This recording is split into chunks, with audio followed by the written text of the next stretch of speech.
3 agreements were signed with the government of St. Lucia and the Water and Sewage Company, totaling approximately $5.7 million US. These funds will go towards 2 major water infrastructure projects. The first project focuses on upgrading the Theobalds water treatment plant with a total investment of $4.9 million US. This includes $670,000 US in grant funding and $4.23 million US in concessional loan financing.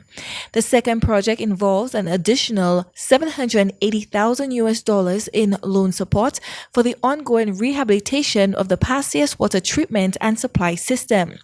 This extra funding addresses cost increases that have emerged since the original loan agreement was signed in December 2023.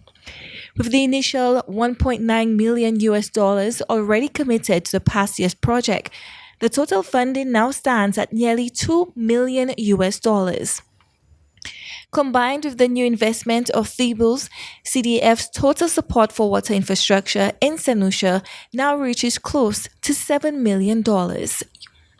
Speaking at the signing, CDF Chief Executive Officer Ronald Sommer said the organization is pleased to support St. Lucia and WASCO in improving access to safe and reliable water. He highlighted that the Theobalds plant, a long-serving part of the country's water infrastructure, is now under pressure due to aging systems and rising demand, particularly in the north of the island. Upgrading this facility is not just a matter of technical improvement. It is a moral imperative to ensure that every St. Lucian has access to safe and reliable supply of drinking water. By investing in the Pasius and Theobalds water systems, the CDF is directly contributing to climate adaptation, promoting public health, and supporting social and economic sustenance and stability. WASCO CEO Zilta George Leslie also addressed the challenges, acknowledging the impact that inconsistent water supply has had on residents and businesses. She explained that frequent backwashing of outdated filters at the Theobalds plant has contributed to these issues. Originally built in 1993 and expanded in 2007 to a capacity of 10.8 million gallons per day, the plant now faces serious operational difficulties.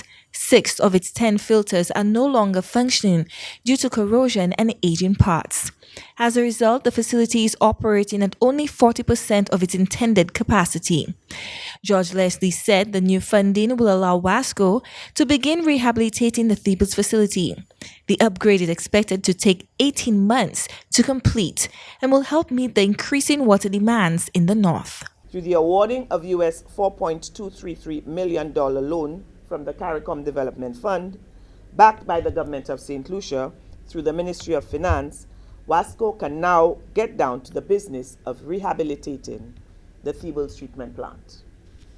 In addition to this loan, the technical assistance grant of $670,000 US has been allocated for the provision of a safe, reliable, and climate-resilient supply of potable water to residents served by the Theobalds water treatment plant. The use of this grant is expected to result in the installation of energy-efficient and renewable energy equipment at the plant, the provision of direct support for vulnerable communities through training and installation of rainwater harvesting systems, and enhanced water security for over 48,000 customers. In addition to this project, she said WASCO is pursuing other upgrades. With support from the Minister of Finance, they secured loan funding for a 5-kilometer pipeline upgrade from Millet to Varna. They are also in discussions with several institutions to finance the installation of a 2-kilometer pipeline from the Bonte Gap to the Grizzly Gap. She also mentioned that WASCO is relaunching the Pasius redevelopment project with support from CDF. This will improve water supply for Monrepo and surrounding communities through the installation of a modern treatment and distribution system designed to serve a growing population. The Pasius system currently serves 10 communities.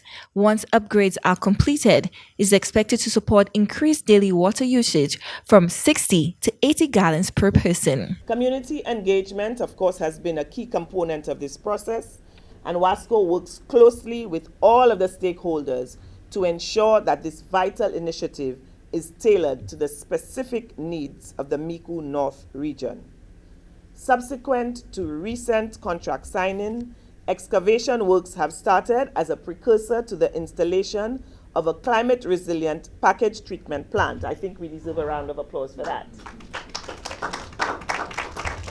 Weather permitting, of course, these works will take up to 8 months to complete, by which time the residents will look forward to a more consistent water supply. Parliamentary representative for Micoud North, Jeremiah Norbert, expressed appreciation for the investment, which he said will benefit residents across affected areas. And it may seem simple for us as a community, I can tell you, it's really life-changing.